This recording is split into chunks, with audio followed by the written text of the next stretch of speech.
We all know how hard it can be to make it in the equestrian world, and the difference between the people who do make it and the people who don't are the people who do make it have an adaptable roadmap at achieving their dreams and their aspirations. So in this video, I'm going to demystify all of that for you. So I used to set a lot of goals for myself, but the problem was I used to be so focused on the outcome, so the result, I never used to think about how I was actually going to achieve that goal.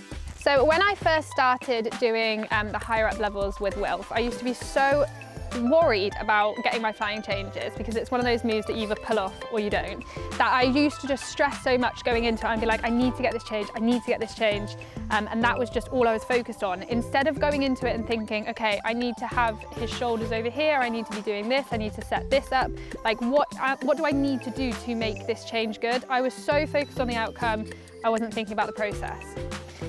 So it's important to have dreams and aspirations, but what is also equally important is to have like stepping stones, goals that you know are going to get you towards that said dream. Otherwise, you're just shooting at a fairy tale. Another thing that's really, really, really important to mention around goals is that if you set a goal and you don't reach it, that not to feel like you've completely failed and to kind of then completely stop trying. So a good example for this is, and I used to be terrible at this, if I was trying to eat healthy and eat better, and then I had like, say, one biscuit out of a pack, I would feel like I completely failed, completely messed up, so what is the point in even trying? And then I would eat the whole packet of biscuits, and then I would, yeah, just stop eating well. And then it would take me ages to get back into it, and one little slip up could have been at the end of it and I could have got back on the horse, no pun intended, and tried again. But instead of that, I thought that I'd failed, and then, yeah, I was completely knocked off course. So it's really important, if you don't reach a certain goal or a certain aspiration, don't feel that you've failed, because you've probably achieved more in trying to aim for that than you would have ever done if you hadn't have set that goal. So I'm going to give you an analogy, and around here we don't like doing boring videos. So this could go really, really wrong. I'm going to get in this said boat here that doesn't have any oars and set sail out into this said lake. So yeah, it could fall in. I don't know how I'm going to lift it. What if there's something underneath here? I'm genuinely quite scared. Okay. Oh, I'm in. So it's important to remember things that we can control and we can't control. We need to focus on the controllable. So my example is, I can't control the water, I can't control the weather or the wind, but what I can control to an extent is the boat, if I had oars, which I don't. And I can control where I sit in the boat, so I could sit like this side and tip it over, but no, I know I need to sit in the middle of the boat. So really important to remember what you need to focus on is the controllable, not the non-controllable. I'm lost at sea, or lost at lake anyway. I genuinely don't know how I'm gonna get out. I need like a flare gun. Can I rock it out? Oh, no, I need to go to the front. Oh no, I'm going the wrong way.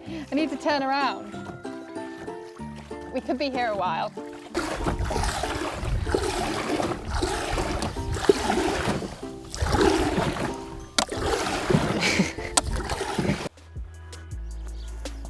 Oh, it's so hot.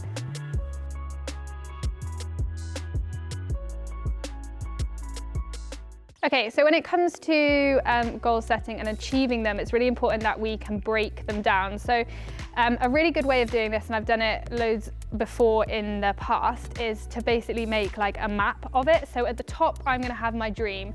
So for example, I did this when I wanted to ride a Grand Prix. So at the top, it's ride a Grand Prix. And then I drop down from there and I have two more boxes and I go, okay, what do I need to do to ride this Grand Prix? I need to have all the different moves, and then I break down what the different moves are, and then I break down how I'm going to achieve those moves training day to day. So for example, we'll take the Piaffe. I say what I need to do to achieve that. I need to have the horse in a certain way of going. I need to have regular lessons, regular help. And then I basically get to, at the bottom, things that I need to do on a daily or sometimes weekly basis. And then I go and start working on those things, and you can see that you can start to work your way up this ladder, so to say, until you start to get closer to that dream. So as you can see, it's really easy to map out how I'm going to achieve it. And yes, there are stumbling blocks along the way. And also I don't really tend to set a deadline for something like that and a time limit, because especially when it comes to training horses, if I said, okay, well, if we need to do a Grand Prix in 6 months and he wasn't physically ready, he wasn't physically strong enough, then I could be in danger of pushing him too quickly. And I just need to be careful and remember that I'm working with an animal. Sometimes you have to go at their speed. So I would not personally set a deadline for something like that. So something that I've spoken about before is how important it is the people who you surround yourself with. So who is in your corner, quite literally, is really, really important, especially when it comes to goal setting, dreams, aspirations. If you're, say, your trainer or your parents or someone who's close to you is against what you're trying to achieve, and I don't mean that they have to 100% agree, but they do have to respect what you're trying to do. It can be very difficult if they're going against what you're trying to do. So yeah, it's just really important to have that conversation with them. So for example, my mum has been super helpful with my goals and my dreams, because she has backed me even when things have been tricky and haven't been going right. She's been 100% supporting me. Sometimes she hasn't 100% agreed with choices. For example, with social media, she thought I'd lost the plot when I started doing that.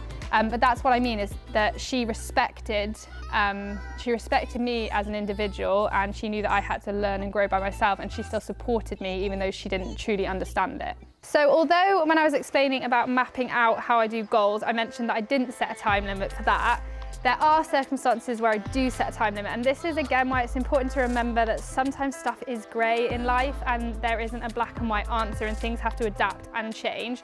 So it's important that you have like an overall view.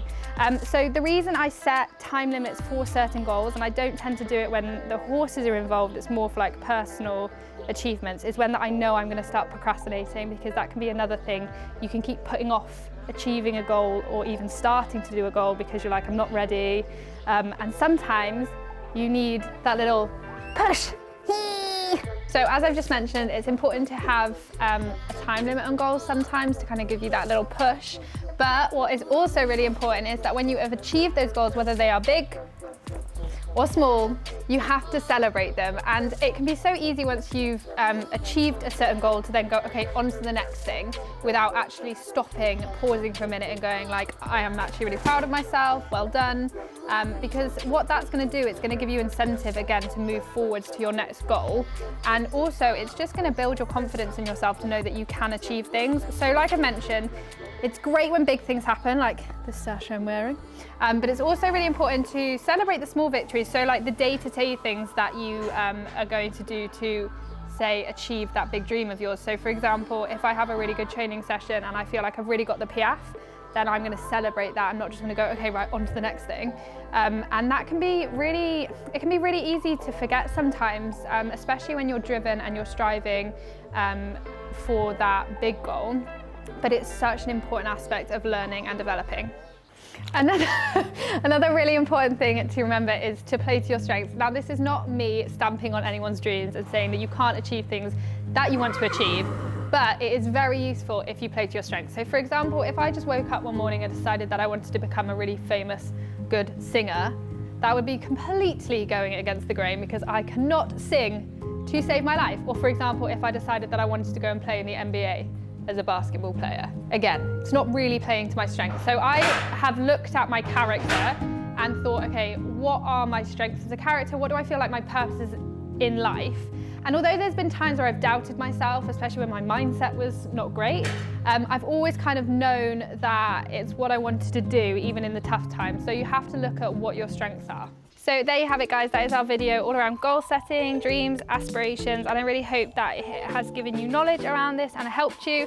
I'd love to hear what you struggle with around goal setting, so just pop it in the comment box below and I will reply. But yeah, I really hope you enjoyed that one. Stay tuned, because we will be bringing you many more